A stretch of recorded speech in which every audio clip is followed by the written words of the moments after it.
Ẹ káàbọ̀ padà sórí ètò wa bó ṣe ń lọ lórí pápá Orísun. Òun náà lè tó tẹ́yìn náà ṣe kí ni tẹ́ ń bá wa gbọ́ láti ilé tá à ń yànnàná àwọn nǹkan tó ń ṣẹlẹ̀ ní gbèjègbèjọ fún yín. Mo ní nǹkan pọ̀ torí mo ti sọ láti ilẹ̀ fún yín pé omi pọ̀ lámù ọ̀rọ̀ pọ̀ tá a lè máa ṣe kí ni tá a máa gbé yẹ̀wò. Ibi tí mò ń lọ sí ni Abídèmí fẹ́ fọlá sí rẹ̀ ni. O ṣe má fún mi lórúkọ. Kò má fọlá sí. Abídèmí ni. Abídèmí. Ibi tí mò ń lọ ní NPFL. Enugu Rangers.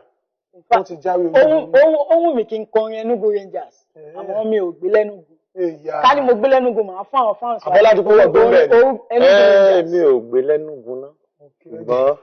Àmọ́ ìròyìn tó ń tẹ̀ mí lọ́wọ́ nísinsìnyí ni pé ní gbogbo Enugu sí wọ́n ti ń ṣe trophy parade. Wọ́n ti gbé. Wọ́n fẹ́ máa gbé káàkiri. Ó tó bẹ́ẹ̀ ó ti di ọdún 22 ọdún 1984 ni wọ́n ti gbá líìgì yìí. Ọdún 1984 ni wọ́n ti gba líìgì gbẹ̀yìn. Nígbà náà orílẹ̀-èdè nígbà yẹn òun ló jẹ́ orílẹ̀-èdè ṣùgbọ́n ní ayé ológun nígbà náà. Ní ìsìn láyé alágbádá òun náà wà níbẹ̀. Wọ́n máa ní ká dẹ̀ wo Rangers International ti ìlú Enugu ó jẹ́ àwọn agbábọ́ọ̀lù jẹ́ pé wọ́n lórúkọ nílẹ̀ ẹ̀wà tẹ́pọ̀ àwọn èèyàn mọ̀. Ṣùgbọ́n àwọn èèyàn tí ẹ fọkàn sí àwọn táwọn gbàtọ́ bẹ̀rẹ̀ líìgì ọdún àwọn táwọn èèyàn ń wò ní Kano Pillar èmi àwọn èèyàn ń gbà òun làwọn èèyàn fojú sí lára. Ìgbà kan gan MFM gan tiẹ̀ lọ. Ṣùgbọ́n àwọn èèyàn fojú sí Rangers ṣùgbọ́n táwọn ní káwọn nǹkan tí wọ́n ṣe àtolùkọ́ wọn àmọ́pàtàbò ó ṣiṣẹ́ tó iṣẹ́ tó dáa wọ́n ní káwọn òun sí àmọ́pàwò táwọn sọ ń sìn báyìí àwọn ẹgbẹ́ bọ́ọ̀lù kankan wọ́n ti lè káàkiri irú Kano Pillar irú Enyimba òun àti gbígbéga Ògúnbọ̀tẹ̀ ti òun àti wọn ò ní fẹ́ fílẹ̀ wọn Enugu ti Ògúnbọ̀tẹ̀ ti 3SC wọ́n wọn fún náà ṣe tó gbogbo Enyimba wọ́n fi àtẹ̀jáde sórí ẹ̀rọ ayélujára wọn ìyẹn pé gbogbo ọgbọ́n làwọn máa fi ṣe nǹkan táwọn máa fi gbé àmọ́kàkàbò wọ́n sọ jáde nípa àwọn èyí bá kú gbogbo nǹkan tó bá fẹ́ kọ́ àwọn. Èmi as a coach kálẹ̀mí ni coach ni mo gbé team kan wọ CAF Champions League màá wá padà lọ sí Enyimba tí ò ní continental team. Ó máa ń ṣe bàbá ní kí n wò ó sí náà. Owó lè gbé lọ síbẹ̀ o. Ẹ jẹ́ ká wo líìgì ilẹ̀ wa ìyẹn ti àbí líìgì ilẹ̀ Gẹ̀ẹ́sì English Premier League Southampton Ronald Koeman òun ló kó wọn lọ sí UEFA Europa League. Ní ìsìn Everton dẹ́ni kó máa bọ̀ tí ò lọ́bì kankan ó dẹ̀ kó ń bẹ́ẹ̀ dẹ̀ lọ sí Everton. À ń sọ̀rọ̀ nípa owó, à ń sọ̀rọ̀ nípa ìtẹ́lọ́rùn. Àwọn nǹkan tó bá gbé fókè níbi tó wà, wọ́n fún ní mílíọ̀nù kan, wọ́n fún ní ọkọ̀ ayọ́kẹ́lẹ́ kan. Níbi wọ́n náà fún mílíọ̀nù 3 àti kò ṣe ọkọ̀ ayọ́kẹ́lẹ́ náà ṣùgbọ́n jíìpù ni. Àwọn fún gbogbo ẹ̀. Àwọn nǹkan báyìí wọ́n máa ń fi wú àwọn olùkọ́ni lórí láti pé kán fi fà wọ́n wá ni. Nítorí náà, aníkà wò owó tó wà lọ́wọ́ Enyimba, ojú tó wà lọ́wọ́ Rangers International lọ. Tó Enyimba àwọn agbábọ́ọ̀lù tó lówó ńlẹ̀ wà nítorí náà mo nígbàgbọ́ pé ó ṣeéṣe kó lọ.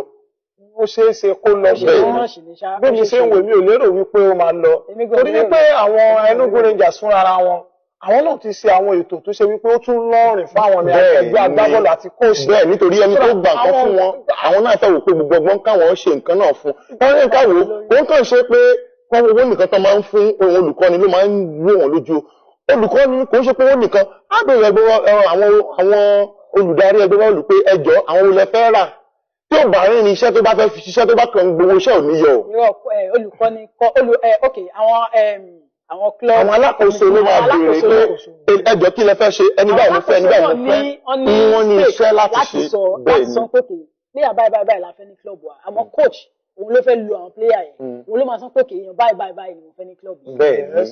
Òun ló láṣẹ. Òun ló máa ń sọ pé a sọ fún wọn pé ó lè kọ́ fún wọn pé lágbájá a nílò wọn a wá fún àwọn alákòóso àwọn ló máa wá gbé yẹ̀wò pé ṣé a lówó ẹ̀ ṣé a nílò ẹ̀ ó ní àwọn àjọ àwọn bíi kọmitì náà nínú àwọn tó ń lọ fún àwọn tó ń ṣe nìyẹn. Surprise mi ni pé ọdún tó kọjá ààrẹ Enyimba tó gba league ariwo yóò pọ̀ tó yìí. Enugu Rangers ó gba league ní ọdún yìí. ariwo lè má pọ̀ 32 ọdún 22 ó tó bẹ́ẹ̀ àti wípé pẹ̀lú nǹkan tí Enugu Rangers ń ṣe mo rò pé ó yẹ kó jẹ́ ìwúrí fún àwọn tí Ọlọ́run jẹ́ kí ẹnu wọn tọrọ láwùjọ nítorí pé gómìnà wọn ní ìpínlẹ̀ Enugu náà òun náà dìídì gbárùkù ti àwọn ọmọ tá à ń wí.